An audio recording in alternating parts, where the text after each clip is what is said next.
ठाकुर रघुनाथ सिंह गांव के सबसे बड़े जमींदार थे। उनके पास पैसे की कोई कमी नहीं थी, पर दिल में जरा भी दया नहीं थी। लोगों को कर्ज देकर उनकी जमीन हड़पना उनका पुराना तरीका था। ठाकुर का बेटा विक्रम उनकी तरह ही तानाशाह था। वह अपने से छोटों को सताता और पत्ते खेलने में पैसा बर्बाद करता था। ठाकुर की पत्नी दोनों को समझाती, लेकिन ठाकुर उनको डांट कर चुप करवा देता था।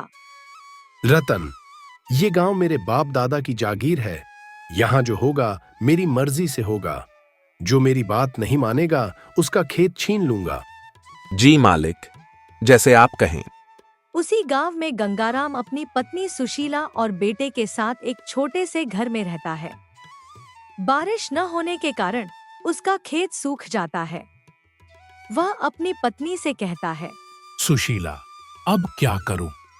खेत तो सूखा पड़ा है और ठाकुर ने ब्याज बढ़ा दिया है। आप ठाकुर से एक बार और विनती कर लो, शायद इंसानियत जाग जाए। चलो ठीक है, तुम कहती हो तो आखिरी कोशिश करता हूँ। गंगाराम ठाकुर के घर की ओर निकल पड़ता है। ठाकुर साहब, अब की बारिश न होने के कारण खेत सूख गए हैं। बस थोड़ा वक्त दे दीजिए, मैं कर्ज चुका दूंगा। क्या वक्त चाहिए? ऐसा ही है तो तू खेत बेच क्यों नहीं देता? आज शाम तक पैसा ला, वरना खेत मेरा। लेकिन ठाकुर साहब, ये तो अन्याय है। अन्याय? तू गरीब है, तेरे लिए तो सब कुछ अन्याय है। चल निकल यहाँ से। कब तक हम ठाकुर के डर में जिएंगे? आज गंगाराम का खेत छीना है, कल हमारा नंबर होगा। रामू बिल्कुल सही कह रहा है। हम सब गांव वालों को मिलकर कुछ न कुछ तो करना पड़ेगा। अभी गांव वाले आपस में बात कर रहे होते हैं कि तभी वहां एक साधु बाबा आते हैं और उनसे कहते हैं, गांव वासियों, आप लोग इतने परेशान क्यों हैं? वह लोग साधु बाबा को सारी बातें बता देते हैं। बच्चों, कर्मों का फल मिलता ही है। रघुनाथ को एक दिन अपने कर्मों का हिसाब देना होगा। लेकिन कब और कैसे? सब्र रखो बेटा, वो दिन भी जरूर आएगा। याद रखना बेटा, इस संसार में सबको अपने कर्मों का हिसाब देना पड़ता है। कुछ समय के बाद ठाकुर के खेत में आग लग जाती है। फसल जलकर राख हो जाती है।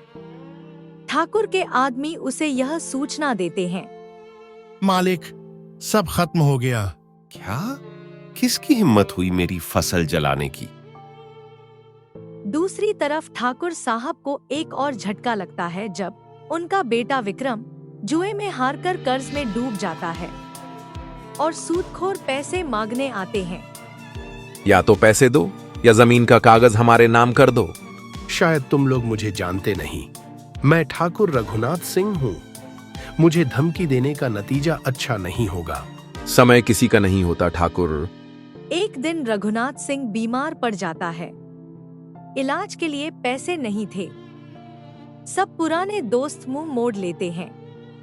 आखिर मदद के लिए गंगाराम और रामू उसके घर आते हैं। ठाकुर साहब, हम सब गांव वालों ने मिलकर थोड़े बहुत पैसे इकट्ठे किए हैं। आपके इलाज के लिए थोड़ा राशन और सब्जियां लेकर आए हैं। कृपया कर इसे स्वीकार करें। गंगाराम, मैंने तुम सब के साथ बहुत बुरा बर्ताव किया, उसके बावजूद तुम लोग मेरी मदद के लिए आए हो। ठाकुर साहब, भगवान ने हमें गरीब बनाया है, लेकिन पत्थर दिल नहीं। कुछ समय के बाद ठाकुर रघुनाथ सिंह ठीक हो जाता है। अब वह बदल चुका है। मैंने जीवन भर बहुत गलत किया, लेकिन जब मेरा बुरा समय आया तब आप सब गांव वाले मेरा सहारा बने। अब से मैं किसी का हक नहीं मारूंगा। जो जमीनें मैंने छीनी थी वो सब वापस करूंगा।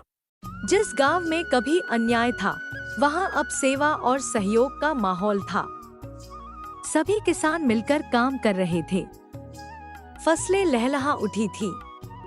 जब तक अहंकार रहेगा पतन निश्चित है, लेकिन पश्चाताप और सेवा से पुनर्जन्म संभव है। तो दोस्तों, ये थी आज की कहानी। अगर आपको पसंद आई हो तो लाइक, शेयर, कमेंट और सब्सक्राइब जरूर से कीजिएगा। ताकि हम और भी अच्छी अच्छी कहानियाँ आप लोगों के लिए लाते रहें। धन्यवाद।